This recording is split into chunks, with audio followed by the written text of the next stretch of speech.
Seja bem-vindo, seja bem-vinda à nossa oração no lar.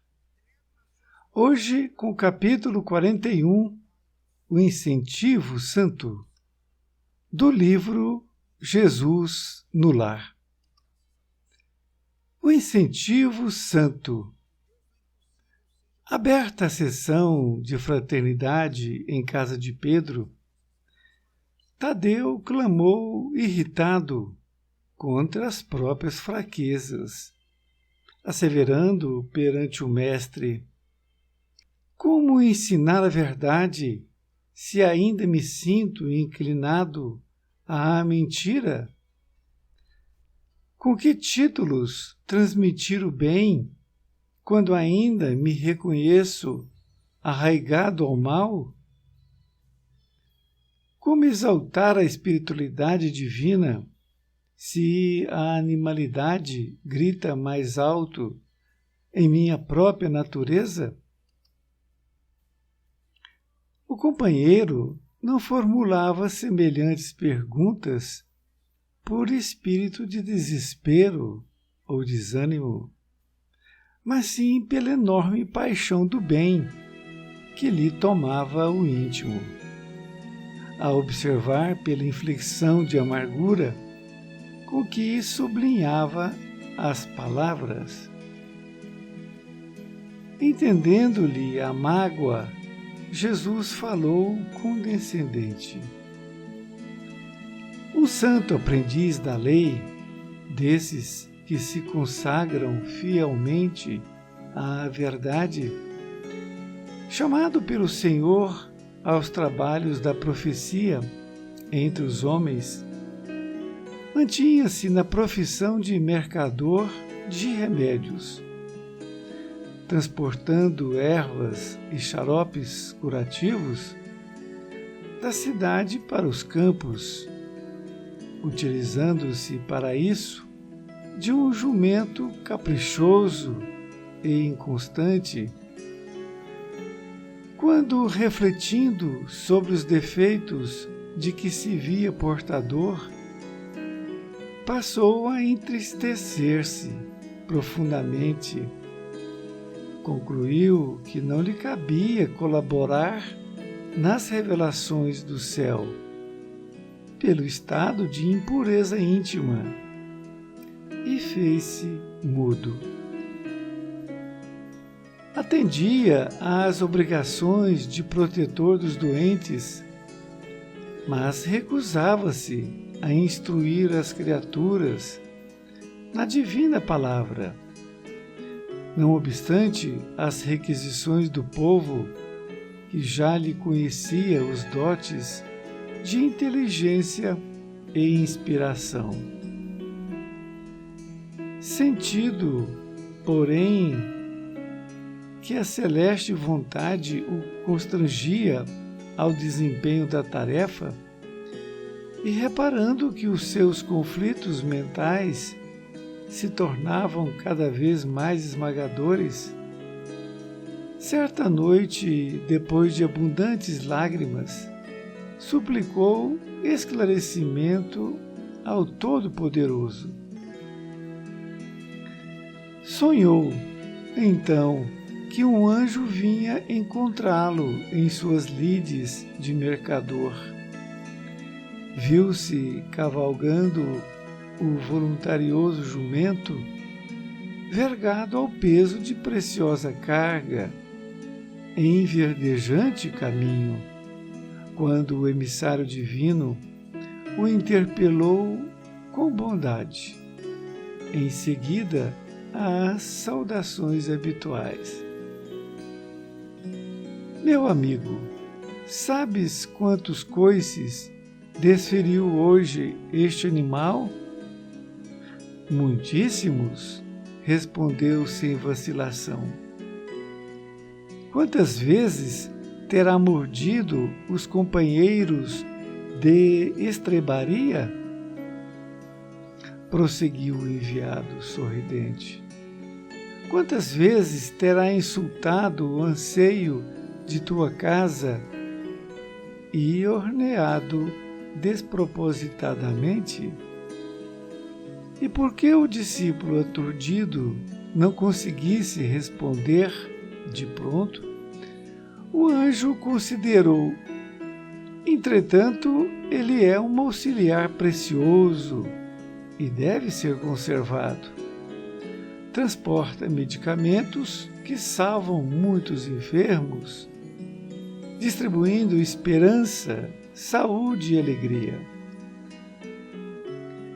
E fitando os olhos lúcidos no pregador desalentado, rematou: se este jumento, a pretexto de ser rude e imperfeito, se negasse a cooperar contigo, que seria dos enfermos a esperarem confiantes em ti?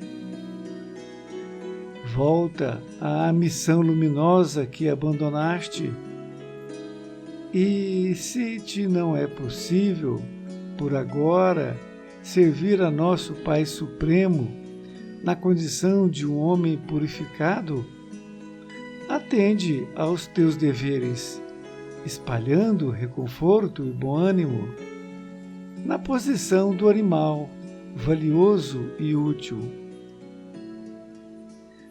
Nas bênçãos do serviço, serás mais facilmente encontrado pelos mensageiros de Deus, os quais, reconhecendo-te a boa vontade nas realizações do amor, se compadecerão de ti, amparando-te a natureza e aprimorando-a, tanto quanto domésticas, e valorizas o teu rústico, mas prestimoso auxiliar. Nesse instante, o pregador viu-se novamente no corpo, acordado e agora feliz em razão da resposta do alto, que lhe reajustaria a errada conduta. Surgindo o silêncio, o discípulo agradeceu ao mestre com um olhar, e Jesus, transcorridos alguns minutos de manifesta consolação no semblante de todos, concluiu: o trabalho no bem é um incentivo santo da perfeição. Por meio dele, a alma de um criminoso pode emergir para o céu, à maneira do lírio que desabrocha para a luz, de raízes ainda presas no charco. Em seguida, o mestre pôs-se a contemplar as estrelas que faiscavam dentro da noite, enquanto Tadeu, comovido, aproximava-se de manso para beijar-lhe as mãos com doçura reverente. Querido amigo, querida amiga, aqui estamos então com o capítulo O Incentivo Santo. Estavam todos na casa de Pedro quando Tadeu clamou irritado contra as próprias fraquezas. Inclusive ele disse para o mestre e para os demais: como ensinar a verdade se ainda me sinto inclinado à mentira? E disse outras coisas que ele também tinha como fraquezas. E após ele dizer isto, Jesus, que entendia a sua mágoa, disse uma história explicando para ele, dizendo que um santo aprendiz da lei, que tinha a profissão de mercador de remédios, ele ia da cidade para os campos. Ele usava um jumento caprichoso e inconstante. E em determinado momento, esse vendedor refletiu sobre seus defeitos e começou a ficar triste profundamente.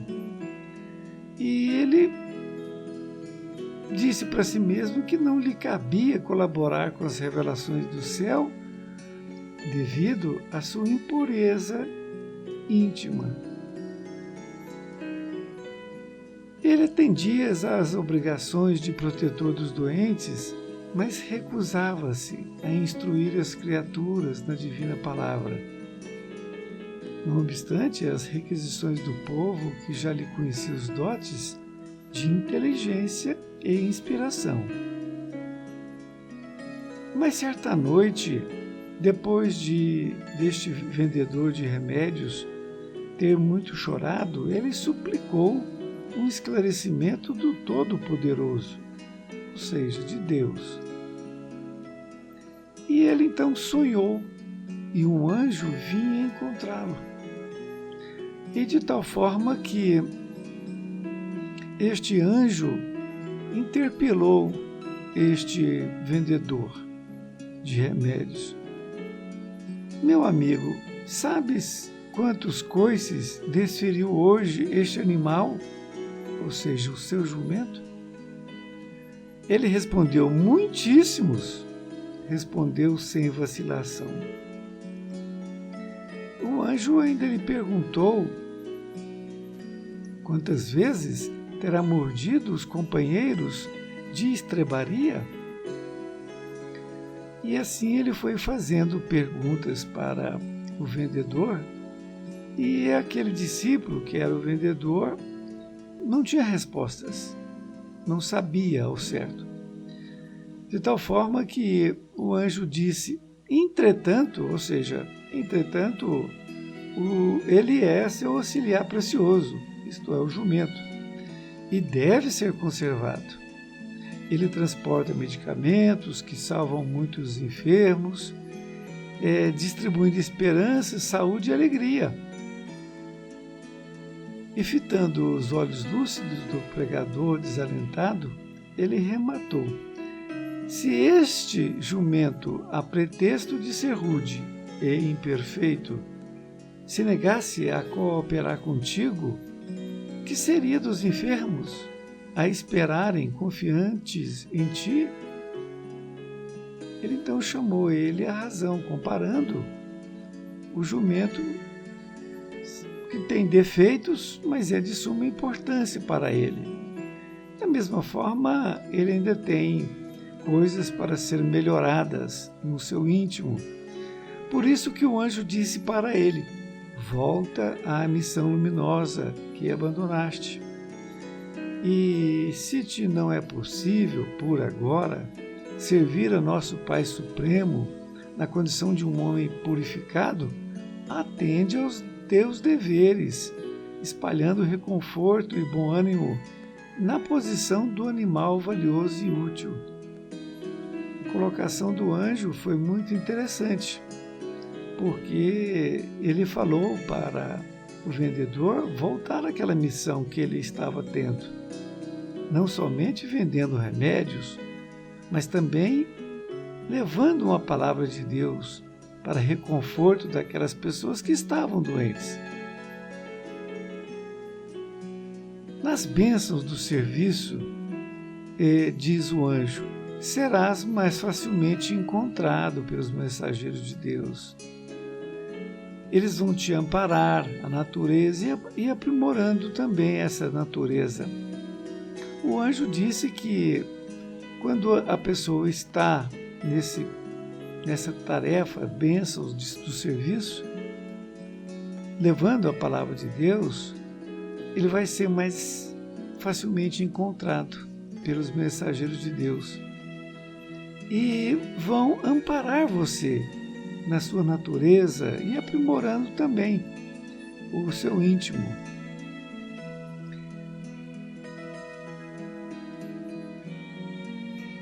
E disse ainda, o trabalho no bem é um incentivo santo da perfeição. Por meio dele, a alma de um criminoso pode emergir para o céu, à maneira do lírio, que desabrocha para a luz, de raízes ainda presas no charco. A colocação do anjo foi de suma importância, que ele disse que o trabalho no bem é o incentivo santo da perfeição. muitas pessoas ficam esperando ficarem santos para poderem trabalhar em prol do bem. E aqui ele está sendo bem contundente, dizendo que é o trabalho no bem, que é o incentivo santo da perfeição. E ele explica que por meio dele, ou seja, do trabalho, a alma de um criminoso pode emergir para o céu. Ou seja, ele é um criminoso, mas ele pode sair daquela condição e ir para uma condição melhor. E ele dá um exemplo ao lírio, que ele desabrocha para a luz, para o sol, mas as raízes dele ainda se encontram no charco, ou seja, na impureza. É uma lição maravilhosa que nós temos que trazer para o nosso dia a dia. Muitas vezes achamos que nós não estamos preparados para falar da palavra de Deus. E, no entanto, aqui está muito claro que nós temos que fazer o possível para levar a palavra de Deus a todas as pessoas. Independente de se nós somos ainda cheios de inveja, de falta de perdão, falta de consciência, falta de paciência, tudo isto não é levado em conta. O que é levado em conta é o trabalho no bem. Desta feita, vamos pensar nisso, que o trabalho no bem é um incentivo santo da perfeição.